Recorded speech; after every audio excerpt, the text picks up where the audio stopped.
Hi friends, இந்த video பார்க்குற நீங்கள் ஷேர் மார்க்கெட்டில் இன்வெஸ்ட் பண்ணணும்னு நினைக்கிறீங்கன்னா நீங்கள் பண்ணக்கூடிய முதல் விஷயம் டீமெட் அக்கௌண்ட் ஓப்பன் பண்ணுறது தான். அந்த டீமெட் அக்கௌண்ட் எப்படி ஓப்பன் பண்ணுறதுன்னு இந்த வீடியோவில் பார்க்கலாம்.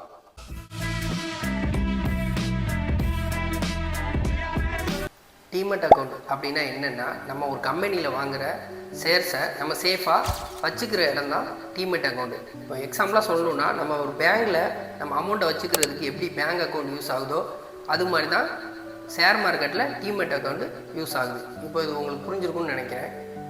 அடுத்த கட்டமாக 1990 இருந்து டீமெட் அக்கௌண்ட் வந்து பேப்பர் வடிவில் தான் இருந்தது. ஆனால் அது ரொம்ப டேமேஜ் ஆகுது, அப்புறம் மிஸ்யூஸ் பண்ணுறாங்க. அப்படிங்கிற காரணத்தால் 1990 NSDL CDSL அப்படிங்கிற 2 பெரிய நிறுவனங்கள் சேர்ந்து இப்போ நம்ம யூஸ் பண்ணுற டீமெட் அக்கௌண்ட்டை எலக்ட்ரானிக் முறையில் மாற்றி அமைச்சாங்க. இப்போ அந்த டீமெட் அக்கௌண்ட் தான் நம்ம யூஸ் பண்ணிகிட்டு இருக்கிறோம். இந்தியாவில் மொத்தம் 140 கோடி பேர் மக்கள் தொகை இருந்தாலும் 12 கோடி பேர் தான் டீமெட் அக்கௌண்ட் யூஸ் பண்ணுறாங்க. அதுவும் தமிழ்நாட்டில் 1 கோடி பேர் தான் டீமெட் அக்கௌண்ட் யூஸ் பண்ணுறாங்க. இப்போ இந்த டீமெட் அக்கௌண்ட் ஓப்பன் பண்ணுறதுக்கு தேவையான 4 டாக்குமெண்ட் தான். அது என்னென்னா, bank account, PAN card, Aadhaar card, ஒரு மெயில் ஐடி. இந்த 4 டாக்குமெண்ட் இருந்தாலே நம்ம டீமெட் அக்கௌண்ட் ஈஸியாக ஓப்பன் பண்ணுறதுக்கு போதுமானது.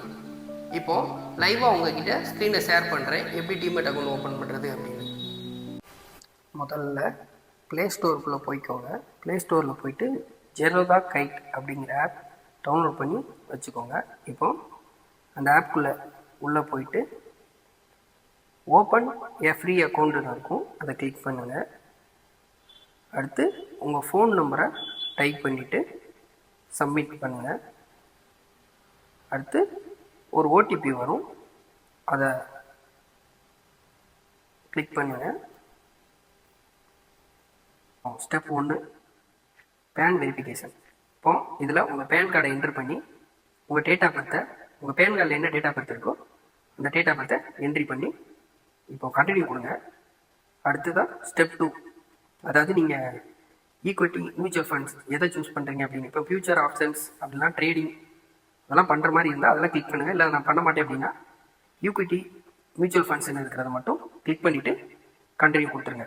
அடுத்ததாக ஆதார் KYC, ஆதாரோட KYC செக் பண்ணுவாங்க. உங்கள் ஆதார் நம்பரை டைப் பண்ணிக்கோங்க. ஆதார் நம்பரை டைப் பண்ணிவிட்டு கீழே காட்டுற கோடை டைப் பண்ணுங்கள். அப்புறம் நெக்ஸ்ட்டு கொடுங்க. அப்புறம் உங்களுக்கு ஒரு OTP வரும், அதை கிளிக் பண்ணுங்கள். ஒரு 6 டிஜிட் பின்னு நீங்களே க்ரியேட் பண்ணிக்கோங்க. க்ரியேட் பண்ணிவிட்டு அப்புறம் டிஜிலாக்கர் ஓப்பன் ஆகும். அதில் ஆதார் கார்டு, பேன் கார்டு வெரிஃபிகேஷனை டிக் பண்ணி செலக்ட் பண்ணிக்கோங்க. அதாவது அந்த செலக்ட் ஆகலை கிளிக் பண்ணிவிட்டு இப்போ அலோவ் கொடுங்க. இப்போ டிஜிலாக்கரில் ப்ராசஸ் நடக்கும். அப்புறம் கண்டினியூ கொடுங்க. இப்போ சக்ஸஸ்ன்னு வந்துடும். அவ்வளோதான், KYC ப்ராசஸ் முடிஞ்சிச்சு. அடுத்து உங்கள் பேன் கார்டு, அதாவது உங்கள் பேன் கார்டில் என்ன நேம் இருக்கோ அதை அப்படியே டைப் பண்ணுங்கள். அதாவது இன்சில் முன்னே இருக்குது, பின்னு இருக்குது, அதெல்லாம் பார்த்து டைப் பண்ணுங்கள். அடுத்து உங்களோட ப்ரொஃபைல் ஸ்டெப் 3, அப்பா பேர், அம்மா பேரை டைப் பண்ணுங்கள். மெரிட்டியல் ஸ்டேட்டஸ், அதாவது உங்களுக்கு மேரேஜ் ஆச்சா இல்லையான்னு அதை கிளிக் பண்ணிடுங்க. அதுக்கப்புறம் உங்களோட ஆனுவல் இன்கம், அதாவது 1 கோடிக்குள்ளையா, 5 லட்சம், 10 லட்சத்துக்குள்ளையா, இல்லை 1 லட்சத்துக்குள்ளையா அப்படிங்கிறத சூஸ் பண்ணிக்கோங்க. அப்புறம் இதுக்கு முன்னாடி நீங்கள் ட்ரேடிங் பண்ணியிருக்கீங்களா, உங்களோட ட்ரேடிங் எக்ஸ்பீரியன்ஸ் கேட்குறாங்க. புதுசுனா கொடுங்க, இல்லை ஆல்ரெடி இருக்கீங்கன்னா 1 to 5 இயர் கொடுங்க. இப்போ ஆக்குபேஷன், அதாவது நீங்கள் ஹவுஸ் ஒய்ஃபா, அதாவது ஒர்க் பண்ணுறீங்களா, பிஸ்னஸ் பண்ணுறீங்களா, அதை கிளிக் பண்ணிக்கோங்க. அப்புறமா அதாவது நீங்கள் இப்போ உங்கள் அக்கௌண்ட்டில், நீங்கள் உங்கள் டீமெட் அக்கௌண்ட்டில் வச்சுருக்க அமௌண்ட்டை உங்கள் பேங்க் அக்கௌண்ட்டுக்கு மாற்றணும்னா நீங்களே மாற்றாட்டணும். தானாகவே மந்த்லியாக இல்லை குவார்ட்டர்லியாக உங்கள்கிட்ட அக்கௌண்ட்டுக்கு வரணும் அப்படின்னு கேட்குறாங்க. நீங்கள் மந்த்லி அதில் கிளிக் பண்ணிக்கோங்க. அப்புறம் பொலிட்டிக்கலி, அதாவது எலெக்ஷன், அதாவது அரசியல் அந்த மாதிரி இருக்கீங்களா, அதில் எஸ்ஆர் நோ கொடுத்துக்கோங்க. அடுத்து உங்கள் UPI ஐடியை யூஸ் பண்ணி ஃபோன்பே, ஜிபே மூலமாக ஒரு ரூபா அனுப்புகிற மாதிரி இருக்கும். அது அடுத்த 24 மணி நேரத்தில் உங்கள் அக்கௌண்ட்டுக்கு அந்த 1 ரூபாய் வந்துடும். பேமெண்ட் செக் பண்ணுவாங்க, அதாவது உங்கள் அக்கௌண்ட்லேருந்து டீமெட் அக்கௌண்ட்டுக்கு வருதா, அது டீமெட் அக்கௌண்ட்லேருந்து உங்கள் அக்கௌண்ட்டுக்கு வருதா அப்படின்னு சொல்லி செக் பண்ணுவாங்க. அதை பண்ணி முடிச்சுட்டு அடுத்ததாக வெப்கேம் வெரிஃபிகேஷன், அதாவது உங்கள் ஃபேஸை வெப்கேமில் ஃபோட்டோ எடுக்கணும், கேப்சர் பண்ணணும். அதை வச்சு கேப்சர் பண்ணிக்கோங்க, ஃபோட்டோ எடுத்துக்கோங்க. அடுத்து 4th ஸ்டெப்பு டாக்குமெண்ட் அப்லோடு. முதல்ல 2 டாக்குமெண்ட் அப்லோட் பண்ணுற மாதிரி இருக்கும். ஒன்று சிக்னேச்சரு, உங்கள் சைன் பண்ணி அந்த சிக்னேச்சர் அப்லோட் பண்ணணும். அடுத்ததாக பேங்க் ப்ரூஃபை அட்டாச் பண்ணுற மாதிரி இருக்கும். இந்த 2ஐயும் அட்டாச் பண்ணிடுங்க. அடுத்து அப்லோட் கொடுத்துட்டு கண்டினியூ கொடுத்துருங்க. சூஸ் பண்ண சொல்கிறாங்க ஆடியோ நாமினி, அதாவது நாமினியை சூஸ் பண்ண சொல்கிறாங்க. நீங்கள் கொடுக்கணும்னா நாமினி கொடுத்துக்கலாம், இல்லை நீங்கள் அப்புறமா கொடுத்துக்கலாம். இப்போ நான் நோ திஸ் லேட்டர்னு கொடுக்குறேன். நீங்கள் கொடுக்கணும்னா நாமினி டீட்டெயில் கொடுத்துக்கலாம். அதாவது நாமினி டீட்டெயில் எதுக்குன்னா, நமக்கு ஏதாவது நாளைக்கு ஏதோ ஒரு நாள் ஏதாவது நடக்குதுன்னா நம்மளோட அமௌண்ட் எல்லாமே நம்மளை நாமினியை யாரை சூஸ் பண்ணுறோமோ அவங்களுக்கு போகும். அதுவே நம்ம 100 ரூபா வச்சுருக்கிறோன்னா அவங்களுக்கு எத்தனை ரூபா போகணும், அதாவது 50% நம்ம சூஸ் பண்ணிக்கலாம். இல்லை 100 ரூபாய் அவங்களுக்கு போகிற மாதிரியும் நம்ம சூஸ் பண்ணிக்கலாம். சூஸ் பண்ணிவிட்டு கண்டினியூ கொடுத்துருங்க. அடுத்து 5th ஸ்டெப் வந்து இ-சைன் பண்ணணும். இ-சைன் பண்ணுறதுக்கு முன்னாடி நீங்கள் டிஜியோ அப்படிங்கிற ஆப்பை ப்ளே ஸ்டோரில் டவுன்லோட் பண்ணிக்கோங்க. டவுன்லோட் பண்ணிவிட்டு அந்த ஆப்பை ஓப்பன் பண்ணிக்கோங்க.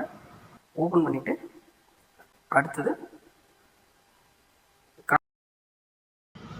கைட் ஆப்புக்குள்ளே வந்துடுங்க. வந்துட்டு ஓகே பண்ணுங்கள், சைன் ஆகிடும். இப்போ டிமேட் அக்கௌண்ட் ஓப்பன் பண்ணியாச்சு. இப்போ உங்களுக்கு ஒரு யூசர் ஐடி வந்துருக்கும். இதுதான் உங்களோட டிமேட் ஐடி. ஓகேவா? இப்போ முதல்ல லாகின் டு கைட் கொடுத்துக்கோங்க. அப்புறம் நியூ பாஸ்வேர்டு க்ரியேட் பண்ணிக்கோங்க. அதே பாஸ்வேர்டை திரும்பவும் என்ட்ரி பண்ணிட்டு ஓகே கொடுங்க.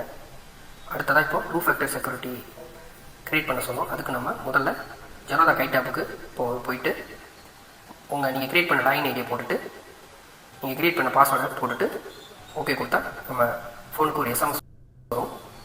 இப்போ அந்த ஓடிபியை போட்டோம்னா நமக்கு இப்போ லாகின் ஆகிடும். இந்த 2 ஃபேக்டர் செக்யூரிட்டி ஏன் க்ரியேட் பண்ணுறோன்னா, ஒரு வாரம் நம்ம பாஸ்வேர்டு யாருக்காவது தெரிஞ்சிருச்சுன்னா அதை உடனே நமக்கு மெயிலுக்கு ஒரு ஓடிபி வரும். அது மூலம் நம்ம பாஸ்வேர்டை சேஞ்ச் பண்ணிக்கலாம். அதுக்காக தான் இந்த 2 ஃபேக்டர் செக்யூரிட்டி க்ரியேட் பண்ணுறோம். இப்போ இந்த வீடியோவில் டிமேட் அக்கௌண்ட் எப்படி ஓப்பன் பண்ணுறதுன்னு பார்த்துருப்பீங்க. இந்த அக்கௌண்ட் ஆக்டிவேட் ஆகிறதுக்கு 24 hours ஆகும். அதுக்கப்புறம் தான் நம்ம ஒரு ஷேர்ஸை வாங்கவோ விற்கவோ முடியும். இப்போது இந்த வீடியோவில் உங்களுக்கு ஏதாவது டவுட் இருந்துச்சுன்னா எனக்கு கமெண்ட் பண்ணுங்கள், நான் ரிப்ளை பண்ணுறேன். நன்றி, வணக்கம்.